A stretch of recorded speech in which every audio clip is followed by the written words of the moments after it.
Oh, hey y'all, welcome back to the channel. As I told you, I was going to be doing some cruise ship series since we're going on a cruise in 2 weeks. So I want to show off what we do when we go, and tell you about the cruises I've been on in the past. So I figured this is one of the important things that you do before you go on a cruise is check in. So let's check in together. All right, I'm gonna do this the old-fashioned way and just be on the website with you, but I do bring up the main page here because I want you to see, like, you know, this is what, if you go to carnival.com, this is what you're gonna see. Up in the right-hand corner, it's either gonna say your name if you've previously logged in, or it's gonna just have this little guy here. So you're gonna click on that little guy there, and I am going to click on my cruises. It's going to have me sign in. I am going to bleep out for that. Up here, you have an option that says 16 days till cruising, whatever your cruise is. It should be 15 days out or 14 days out exactly from your cruise, unless you are platinum or diamond, or in our case, we have booked a suite, so we get some of the stuff that the platinum and diamond people get. So I clicked on my cruise. It brings you to this page here. This is your everything about your cruise page, and we can go through this a little bit more. Today, I'm just gonna do the check-in. All right, on this page, like I said, it has your excursions, everything else. We can go over that on a different one if you're interested, but today we're gonna complete online check-in, and it has our booking number there. If you haven't signed up for a Carnival page, it will have you sign up, register, and then you will put your booking in. So you have to sign up and register first and give it your booking. Sometimes it just knows it based off your name and if you've been on past bookings. So it just depends. But today we're gonna do check-in, so I'm gonna click on the complete online check-in. Here is the first page of online check-in. You can start this anytime before your cruise, so you don't have to do it right away as long as you do it before you get on board. But you do have to print things, so just be aware of that, unless you're trying to find a Kinko's or something in the middle of Miami, or using your hotel printing place. Just print before you go.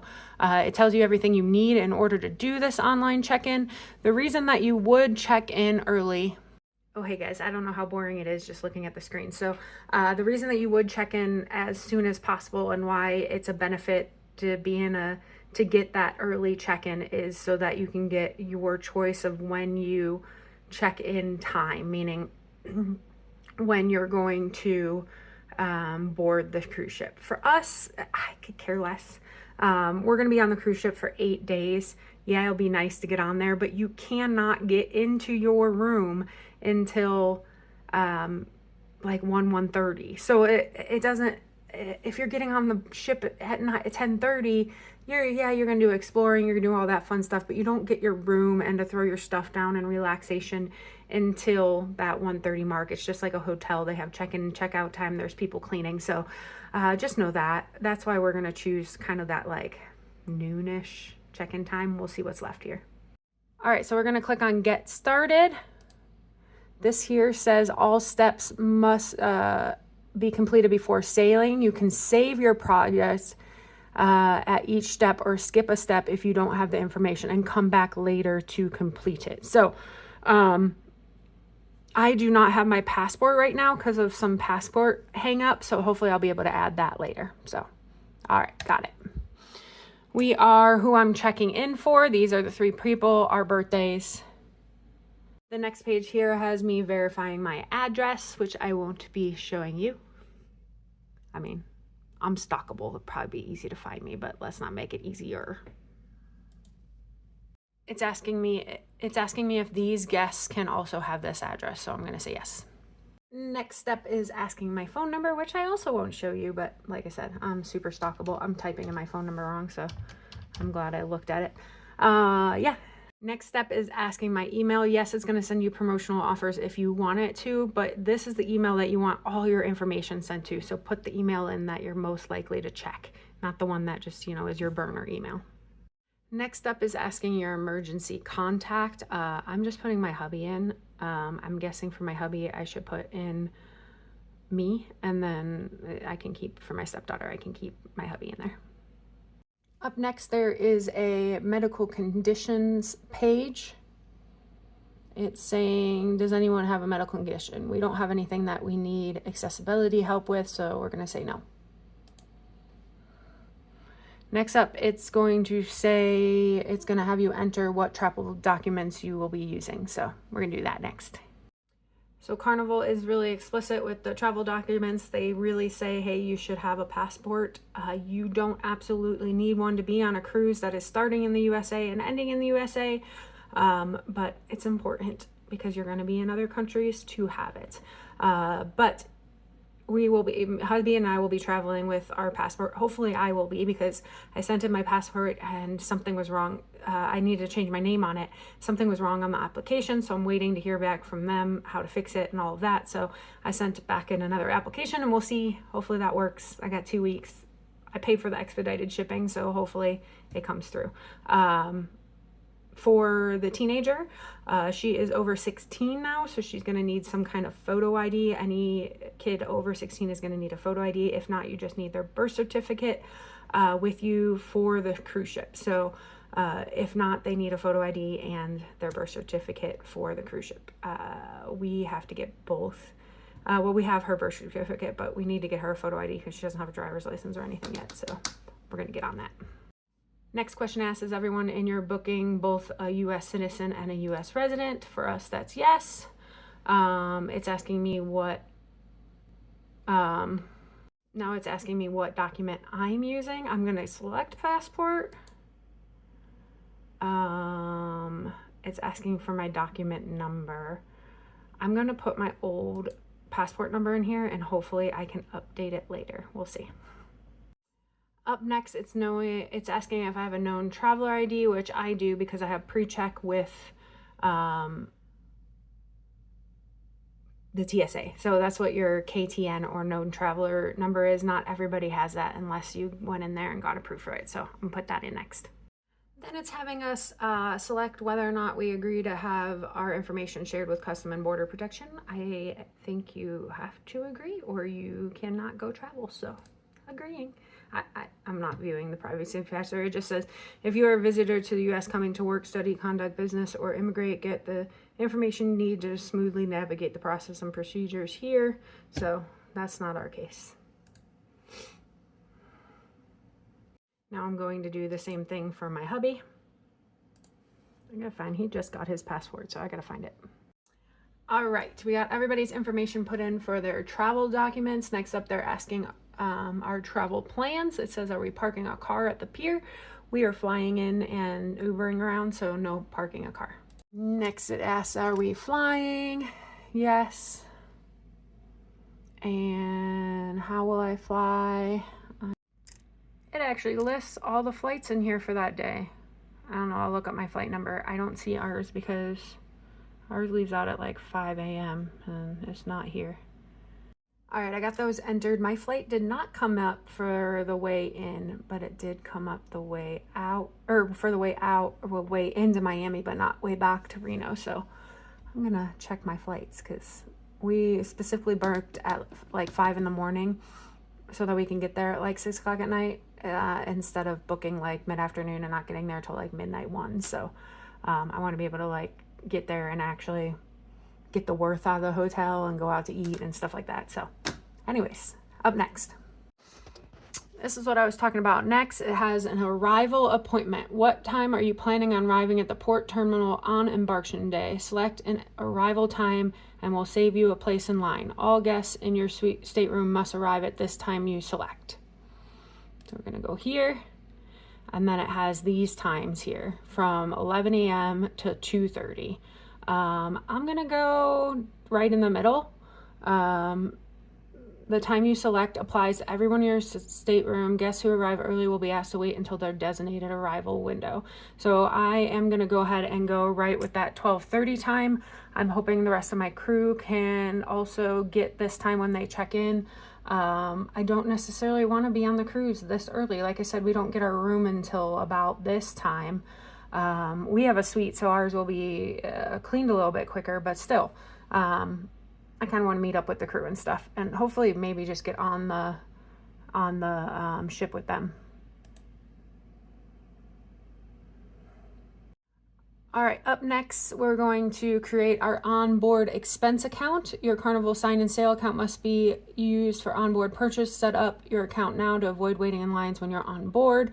So I'm going to read about onboard expenses with you. So if you don't know, a cruise is usually all-inclusive in the sense of a lot of food, some drinks, not alcoholic drinks. You have to pay for those. So there's things you do have to pay for. We did pay for our alcoholic drinks ahead of time and our sodas ahead of time for the teenager. But this says, how do I set up an expense account? Adults are the only ones that can set up an account for minors. Do so, please follow these steps. We can set up a specific one specifically for the teenager. What if I have a family member, another booking? You can manage your online checking and onboard expense account set up for other bookings by adding the booking to your cruise manager. So that's good to know. We don't have that now. What if I'm not going on the cruise but want a family member to charge expenses to my credit card? Your credit card can be used to set up onboard expenses accounts for others, even if you will not be online. So you do need to complete and sign a letter of authorization for it. Why is this information necessary? Carnival requires each guest is linked to an onboard expense account. Individual guests can have their charging privileges enabled or disabled at any time by the primary account holder. Individual guests can also choose to set up their own onboard expense account by linking their own credit or debit card. It's asking if this is secure, and it's via a security SSL, so it is a secure thing. Go ahead and press continue. This right here, I'm going to put me as the main account holder for now. How is my card charged? You'll get a hold of between $100 and $200 depending on your cruise length is placed on the card, so that's good to know. A lot of people are surprised by that when that happens. You're going to get $200 put on your card. It's a hold. It will show up there. And then every time you charge something, you're going to have a hold for that amount daily. So just know that. All those holds will go away in the end. And then once your spending is full, like completes at the end of your cruise, ours being an 8-day, they're going to total it all up. Your holds will be gone, and they're going to then charge that total. So just know that's kind of how it works on a credit or debit card. So it is highly recommended to use a debit card, or kind of know what your expenses are going to be and put cash on the account. I am going to go with the cash on the account just because it's going to be easier. So I'm going to create a cash account. So it says right here, please know you must deposit cash at the terminal before booking. So that's what we're going to do. We are going to deposit cash onto the account, maybe a couple $100 for me and hubby, and then maybe $100 for the teenager, and it will be easy peasy, and you don't have to worry about charges or holds or any of that. And if you need more cash on the account, you put it on there. It does say who can charge on here. I'm going to let everybody and just give the teenager a limit. Just in case, if she wants something expensive, then we'll do that for her. But this will allow for them to, get a sweater or something. So good on that.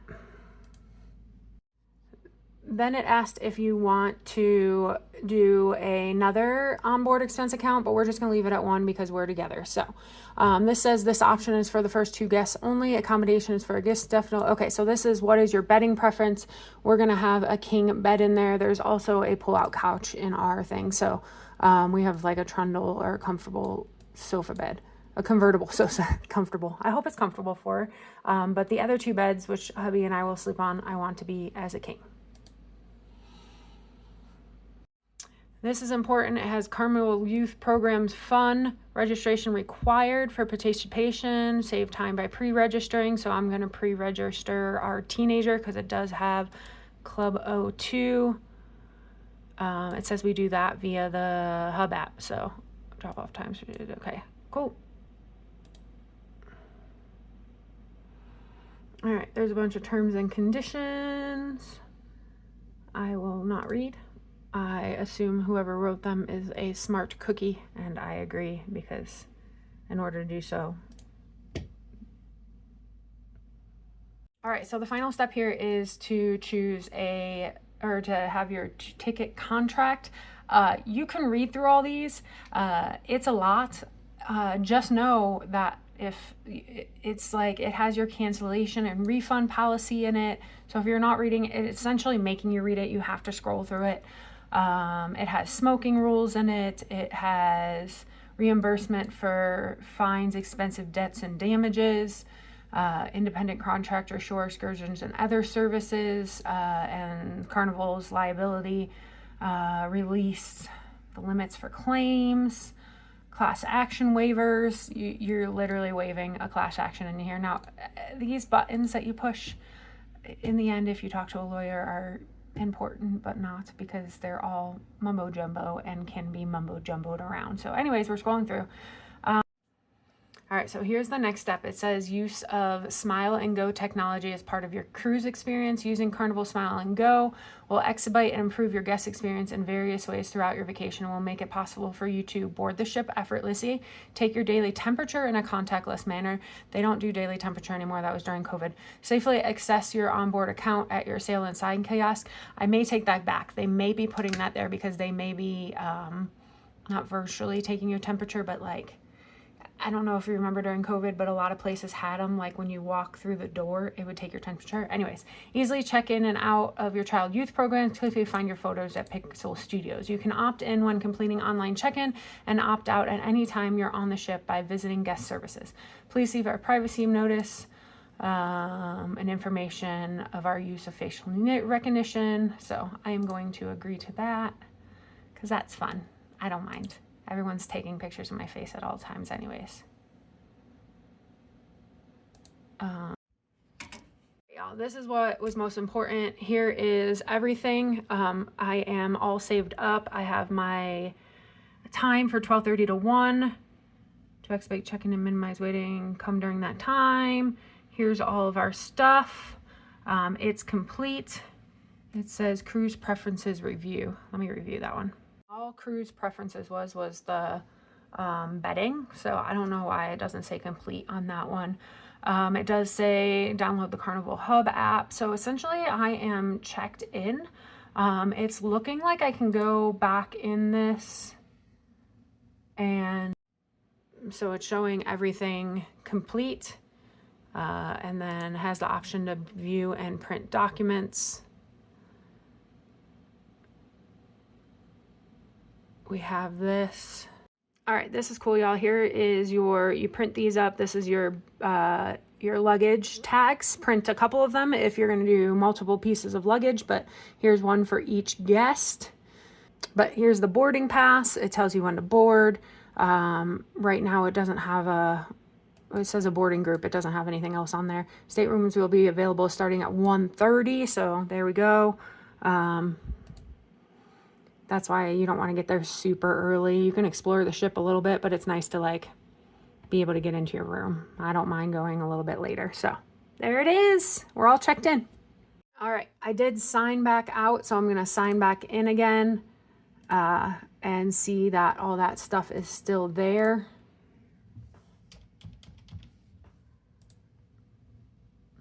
Click on the little head, click on your 16 days till cruising. And then you go down here and it says review online check-in and print documents. So I can do review and we got everything there. So everybody's cruise ship, not cruise ship, but everybody's cruise company will have a little bit of a check-in process, but a lot of them are going to be similar. This one specifically for the Carnival Cruise Line. We're going on the Horizon out of Miami, but all of their ports in the US are generally the same when it comes to check-in. I hope you enjoyed that, and we'll do some more cruise content here coming up soon. I love you. I'll check in soon.